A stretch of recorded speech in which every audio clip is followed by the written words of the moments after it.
Hello everybody, it's Steve Katsikaris, Norland Kobakonk Watchdog Yellow Vest Movement. I'm down in Whitby, Ontario right now just doing a video.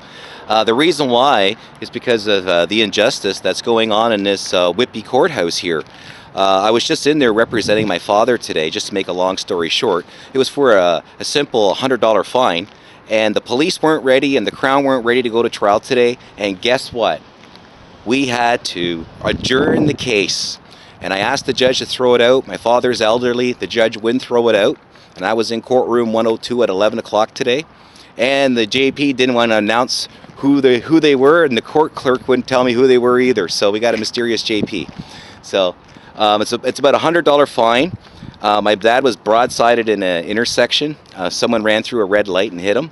And now the police, we just got it today, are giving two new witnesses to this event 8 months after the accident, and they haven't even taken a statement from my father, who was driving, and also my mother, Beverly.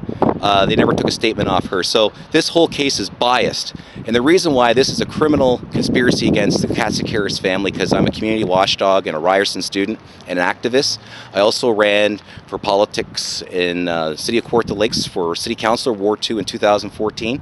So right now, the government wants me out of the way, and they're taking it out on my family members. And my father is 84 years old, and he's got nothing to do with my politics. So I think it's pretty disgusting to see this case not get thrown out today when the Crown and the police and their witnesses were not ready to go.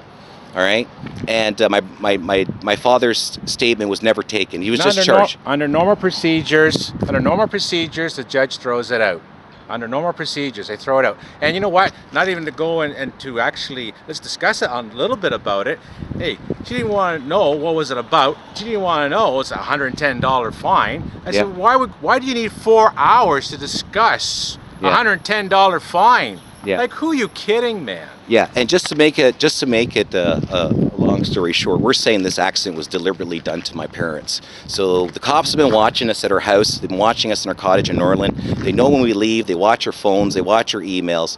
This was a setup. And to find out the woman that was driving, that my dad never saw at the scene, who left the scene, who fled the scene, she's an Aboriginal woman. Another Aboriginal woman. So I got one living beside me now in Norland, and now this one here. And she's retired too at 45 years old, so she doesn't have a real job.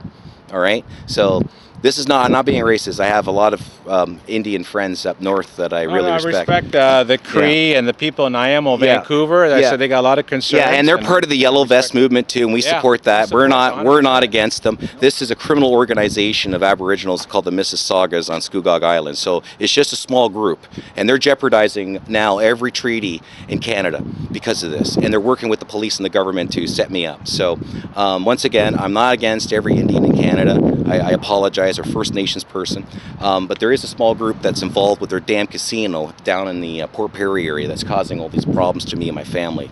So I'm not blaming them totally, because it's the courthouses and the cops that got them to do all this to me, and the government as well. They got them after us. So I never would have had a problem with these people if it wasn't for the tyranny of the police chief, Paul Martin, of the Durham Regional Police, who's involved in this, and it's my next door neighbor here in Whitby. So this is because I found out about illegal sewage systems. That's how crazy this has gotten. And now today we were in this courthouse. We couldn't get the case thrown out. Even when the Crown wasn't ready, the cops weren't ready, and now they want to bring in two new witnesses 8 months after the accident. So you can see what kind of creep show this is. So I'm putting this up on YouTube. I'm Steve Katsikaris. This is Chris Katsikaris, and we're residents of Norland and also Whitby here. And we support the Yellow Vest movement, and we want to see some fairness in our courthouses, and we want to make sure that we put a stop to crooked cops going after innocent activists and families because they witness corruption in government. And this is what this is about. It's disgusting. That's why I'm making these videos. That's why this is going up, and that's why I'm just so furious today to see the behavior in this courthouse in Whitby, Ontario, basically telling us we're going to go for a 4-hour trial in June 13th in courtroom 102, when my father was the only one hurt in the accident. And mother. And this is a criminal conspiracy, and I even said to the judge that I have evidence that there's criminal conspiracy going on, starting with all these videos that I'm putting up, being harassed by police on our property, being thrown in jail without warrants or reason. And now we still also have our court case coming up May 7th. 2019 at 150 Bond Street, Oshawa. My brother and I are charged for mischief. We're not involved in any crime at all, but this is the baloney that the police and the courthouses are working together to basically stomp on people and their rights, to be activists, to look out for the community, to look out for the common good. So we're going through a malicious prosecution. Now my father, Stavros Katsikaris, is going through a malicious prosecution here at this Whitby courthouse. Over a $100 ticket. They want to do a 4-hour trial and bring in 2 more witnesses when we can prove that we got an Aboriginal connection going on here. And that was really creepy coming down here today and seeing her. And I go, man. And I lived up north with Aboriginal communities. And she turned around and smiled at him, mentioned his name. How did she know? Oh, she even knew my name. Oh, well, anyways. Anyway. I lived up north with a lot of Aboriginal communities, like Pekanchikam, Deer Lake, Sandy Lake, Kiwewan, North Spirit Lake, Round Lake. I lived in all these communities, so I know what it's all about, right? So, if anybody knows as Indians, it's me. Usually, they're awesome, peaceful people. We just got a few bad apples here down in the Oshawa area.